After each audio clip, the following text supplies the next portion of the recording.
What's going on, everybody? Israel Galindo here from Advanced Networks, and yes, today I'm actually representing a different company. I'm such an entrepreneur. I always work on the latest technology, and we've been kind of representing AI in a different company in regards to what the advancements in technology and AI, artificial intelligence, can do good and bad.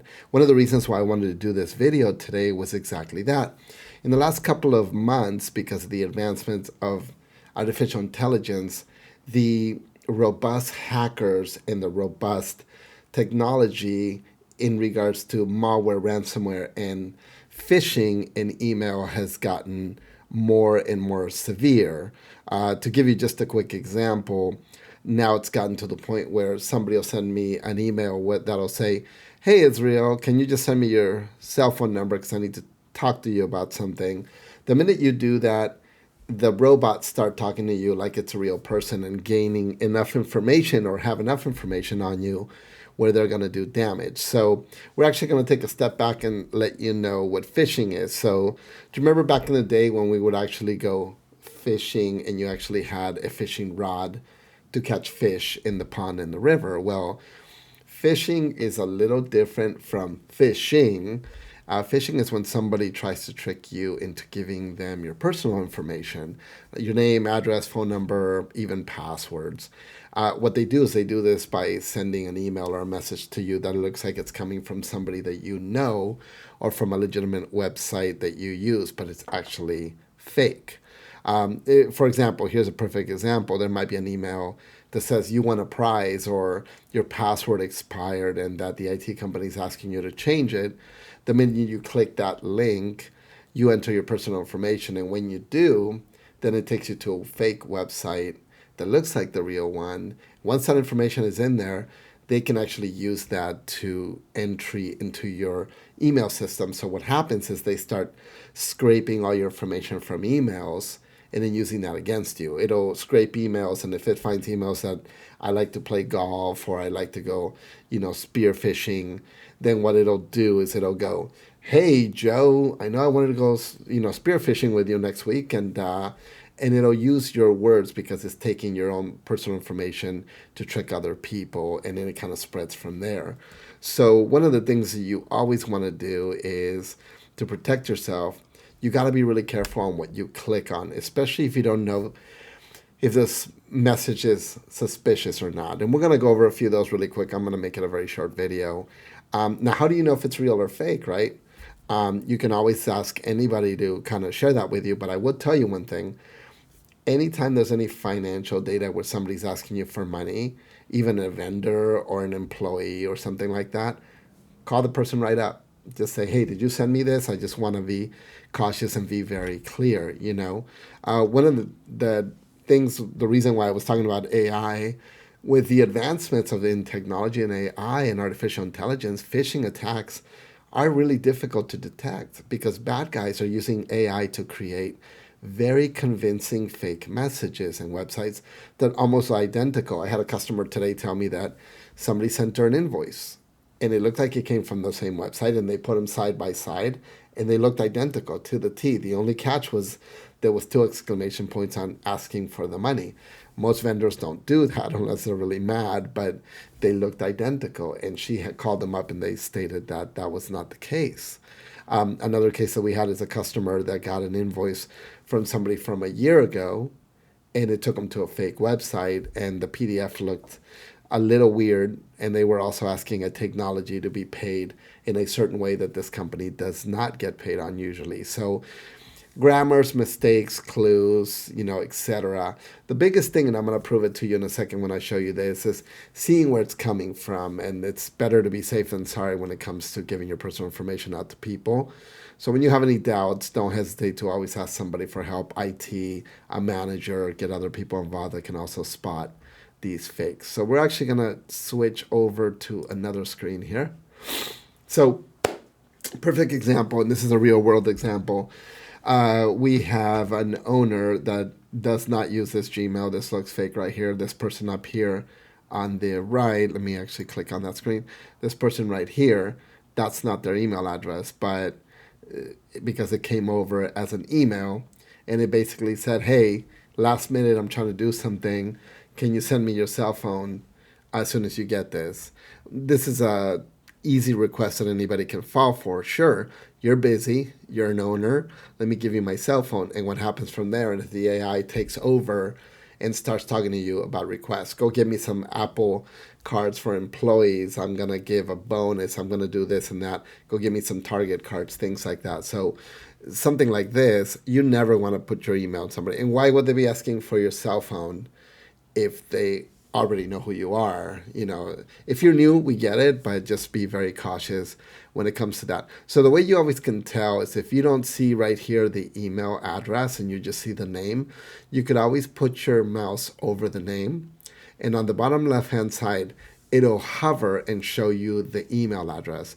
In this example, celtworld at Gmail is not this person's email address, and this is a personal email versus a domain for a company or a corporation. So that's easy to check, but if you're in a hurry and the owner says, "Hey, send me your cell phone," you're actually going to do that. So it's very important that you are very aware of that. Here's another example on this one. This one is letting you know that Apple put a lock in your account, but you're going to see a couple of things in here. Chase Apple, that's already it's suspicious. It came from Apple ID, basically letting you know that your device, your Apple device, iPad, iPhone, whatever, even your computer locked it. But if you look on here, MS Online Office, Microsoft Online has nothing to do with Apple. Anytime you see this gigantic string of things, be very leery. And then it came up from linked up mail on Microsoft.com, and it came to a user, mailer5 at Apple, which I'm sure is not your email address. So those are the kind of things that you really, really need to look at and make sure that that's not the case, right? We don't want that to be the case. Here, we'll look at another one in a minute. And give me 1 second here. Let me go over to that one. To go on this one, anytime you get links on here, sorry, I got sidetracked for something. Anytime you get links here that basically are telling you to click on something, don't click the link. We need you to validate this information. This is where they take your information. So this is where you don't want to fall for that. Failure to comply will be suspension of Apple ID. Well, you know what you do? You don't go here. You go to apple.com, you log into that, and any of these, if it's legit, your Apple ID will actually give you that notice in your Apple login. Never click those links because that's how they get your information. Here's another one. I've seen that with FedEx, especially Amazon packages. Hey, we just left your package, or your package cannot arrive today. Click here to find out more. A lot of us would click on that because we want to know where our package is. Same thing with PayPal. If you use PayPal, it's letting you know that there's an issue and they want you to click login. Don't click login. Just go to paypal.com, log in with those credentials, and look at the information there. If it's legit, you'll have a notice there. But if it's in an email, I would not do it. Also, it looks like it's coming from service at international.paypal.com, which looks legit. That's the name. But if you look at the actual email, service.epaypal@outlook.com, which is spelled a little off, then you'll notice that it is a little weird. So I would be very suspicious. Here's another one. This one actually get a lot of people that click on these. Unusual sign-in activity, and it says that you're logging in Nigeria, and you're like, that's not me. So what people will do is they'll click recent activity to see where these sign-ins have been, and it requires your email address and your password. They steal your information. Microsoft might send this letting you know that, yeah, there was a weird sign-in. But another thing that you always want to look at is, again, the email address, noreply.msteam2@outlook.com. Microsoft will never send you that. They'll actually send administrators that in IT. And again, if you're looking at this, I wouldn't log in this way. Log into your Microsoft account on the web, and you'll get those alerts. But for this, I would delete it because you have another attack there. Here's a good one right here, too, where Wells Fargo states that you have an issue with your Wells Fargo personal key, and they want you to make sure that you click on it to verify your key. This is how they get your bank account information. So they want you to do that. But if you're looking at this email and you're looking where it's coming from, National eSIMs Management, the Pi systems, yada, yada, yada. But then you're looking at this address that has nothing to do with Wells Fargo. This is another one that you just want to go straight to your Wells Fargo page on a browser where you're not clicking on anything and logging in to see if there's any issues, or just call Wells Fargo themselves and just find out if there's anything like that. But this is another attack where they're trying to fool you. And then this last one here's a good one, business consulting services. Somebody says, hey, what's the status of my payment? Has this been processed? This, we get a lot to accounting departments. And somebody will go, sure, tell me what information I'm supposed to be, blah, blah, blah. And they go, oh, my cutoff is 2 o'clock. Can you take care of it? Are you in the office? Yada, yada. So it'll start with something like this where somebody's asking for a payment right now. And the accounting person will go, oh, who are you? What are you doing? Oh, you know what? I don't have time. I'm driving right now. But can you make sure that my account is paid over here? And it'll have a name of a legit employee or a CFO or somebody or a vendor.